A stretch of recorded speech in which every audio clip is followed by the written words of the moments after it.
నమస్తే, welcome to Tejaswi news. నేను దేవా. కేరళ అక్షరాస్యతకు మారుపేరు, ప్రకృతి అందాల పచ్చని కాన్వస్. కానీ అదే కేరళలోని ఒక చిన్న తీర ప్రాంత గ్రామం ఇప్పుడు కన్నీటి అలల మధ్య కొట్టుమిట్టాడుతోంది. ఆ గ్రామం పేరు మునంబం.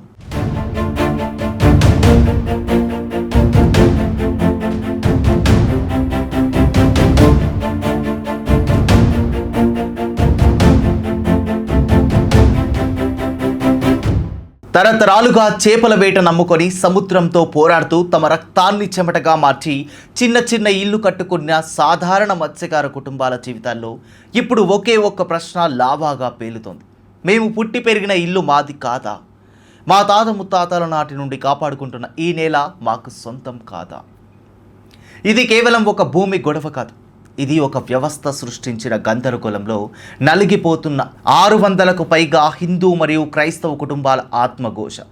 చేతిలో రిజిస్ట్రేషన్ పత్రాలున్నా, దశాబ్దాలుగా పన్నులు చెల్లిస్తున్నా, ఒక రాత్రిలో మీ ఇల్లు మీది కాదు, అది వక్ఫ్ బోర్డు ఆస్తి అని బోర్డు తిప్పితే ఆ సామాన్యుడి గుండె ఏమవ్వాలి? 2026 మే నెలలో కేరళలో కాంగ్రెస్ నేతృత్వంలోని యూడీఎఫ్ ప్రభుత్వం అధికారంలోకి వచ్చి వీడి సతీశన్ ముఖ్యమంత్రిగా బాధ్యతలు చేపట్టిన తరుణంలో మునంబం బాధితులకు న్యాయం జరుగుతుందా, లేక రాజకీయ చదరంగంలో ఈ పేద ప్రజలు బలి పశువులు కాబోతున్నారు? ఈ వివాదం వెనుక ఉన్న అసలు నిజాలు తెలియాలంటే మనం 76 ఏళ్ళు వెనక్కి, అంటే 1950 నాటి కాలానికి వెళ్ళాలి.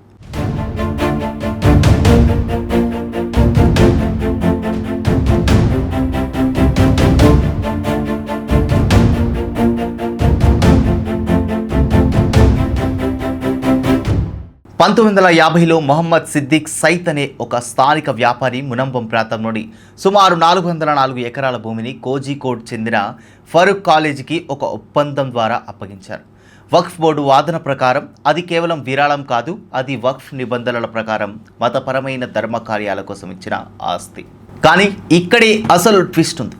1960 మరియు 70ల కాలంలో ఈ భూమిపై కాలేజీ యాజమాన్యానికి అక్కడ నివసిస్తున్న స్థానికులకు మధ్య కోర్టు పోరాటాలు జరిగాయి. చివరకు 1988లో ఒక చారిత్రాత్మక పరిణామం చోటు చేసుకుంది. ఫరూక్ కాలేజీ యాజమాన్యం తమ విద్యాసంస్థల అభివృద్ధి నిధుల కోసం ఆ భూమిని అక్కడి నివాసితులకై విక్రయించడానికి సిద్ధపడింది. అక్కడ ఉన్న పేద మత్స్యకారులు, హిందూ క్రైస్తవ కుటుంబాలు తమ జీవితకాల సంపాదనను, రెక్కల కష్టాన్ని దారపోసి లక్షల రూపాయలు చందాలుగా సేకరించి ఆ భూమిని చట్టబద్ధంగా కొనుగోలు చేశారు. 600కు పైగా సేల్ డీడ్లు రిజిస్ట్రేషన్ అయ్యాయి. ఆనాటి నుండి ప్రభుత్వ రికార్డుల్లో వారి పేర్లు నమోదయ్యాయి. వారు పన్నులు చెల్లించారు. ప్రభుత్వాలు మారినా వారి హక్కులకు ఎలాంటి డోకా లేకుండా సాగింది.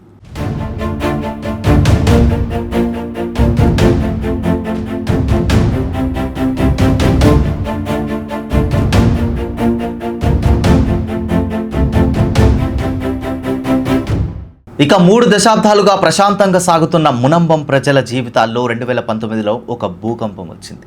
కేరళ వక్ఫ్ బోర్డు అకస్మాత్తుగా ఈ 404.76 ఎకరాల భూమిని తమ ఆస్తి పట్టికలో చేర్చుకుంటూ నోటిఫికేషన్ విడుదల చేసింది. అంతటితో ఆగకుండా 2022 నాటికి స్థానిక తహసీల్దార్కు ఆదేశాలు వెళ్ళాయి.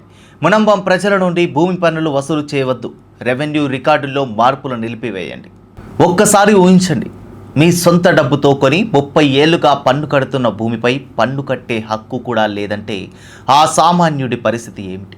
బ్యాంకులు రుణాలు ఇవ్వవు, ఇల్లు అమ్ముకోవడానికి వీల్లేదు, కనీసం పిల్లల పెళ్లిళ్లకు ఆ భూమిని హామీగా పెట్టే అవకాశం కూడా లేదు. చట్టబద్ధమైన పౌరులు తమ సొంత ఇంట్లోనే ఆక్రమణదారులుగా మారిపోయారు. దీనికి వ్యతిరేకంగా మునంబం భూ సంరక్షణ సమితి ఆధ్వర్యంలో బాధితులు ఏకంగా 414 రోజుల పాటు సుదీర్ఘ నిరాహార దీక్షలు, ఆందోళనలు చేపట్టారు. వీధి పోరాటాల నుండి కోర్టు మెట్ల వరకు న్యాయం కోసం ఆక్రందనలు విన్నంటాయి. అయితే ఈ అన్యాయంపై కేరళ హైకోర్టు 2025 అక్టోబర్లో ఓ సంచలన తీర్పునిచ్చింది. వక్ఫ్ బోర్డు తీసుకున్న చర్యలను తీవ్రంగా తప్పుబడుతూ అది చట్ట విరుద్ధమని ప్రకటించింది.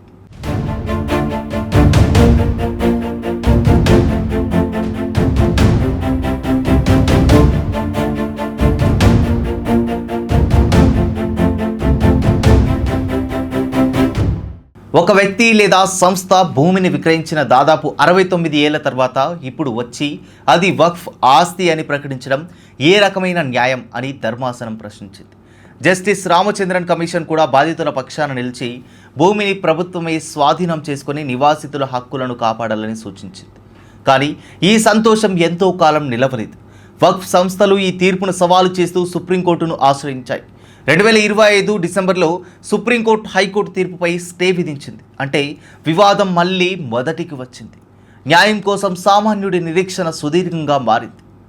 కాలం కదిలింది. 2026 మే నెలలో కేరళలో రాజకీయ సమీకరణాలు మారాయి.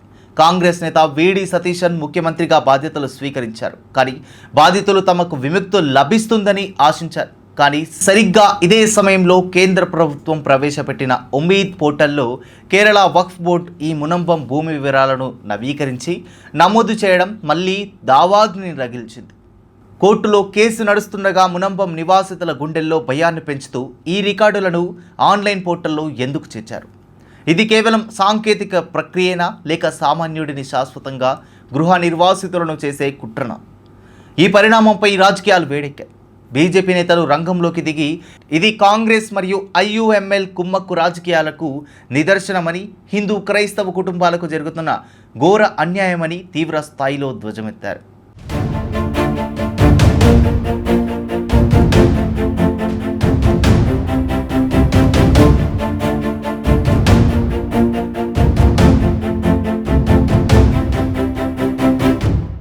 మరోవైపు ముఖ్యమంత్రి వీడి సతీశన్ ఢిల్లీ పర్యటనలో స్పందిస్తూ మునంబం ప్రజలను ఎట్టి పరిస్థితుల్లోనూ వారి ఇళ్ల నుండి ఖాళీ చేయించబోం. గత ప్రభుత్వ లోపాల వల్లే సమస్య పెరిగింది. మేము దీనిని చట్టపరంగా న్యాయ పద్ధతిలో పరిష్కరిస్తామని హామీ ఇచ్చారు.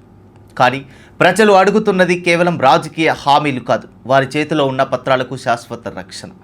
మునంబం వివాదం కేవలం కేరళలోని ఒక గ్రామానికి పరిమితమైన సమస్య కాదు. ఇది దేశంలోని ప్రతి సామాన్య పౌరుడి ఆస్తి హక్కుకు ఎదురవుతున్న సవాల్.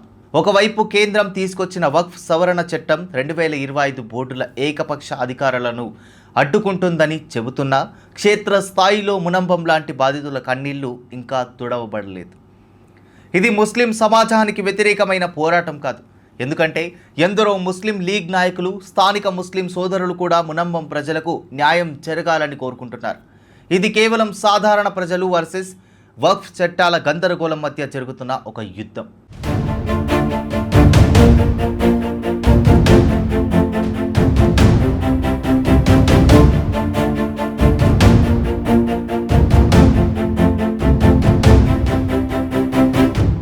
ప్రజాస్వామ్యంలో చట్టాలు ఉండాలి, బోర్డులు ఉండాలి, కానీ వాటన్నింటికంటే ముందు మానవత్వం ఉండాలి.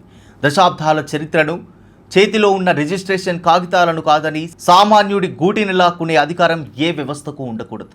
ముఖ్యమంత్రి సతీశన్ గారు మీ మాటలపై నమ్మకంతో మునంబం ఎదురు చూస్తోంది.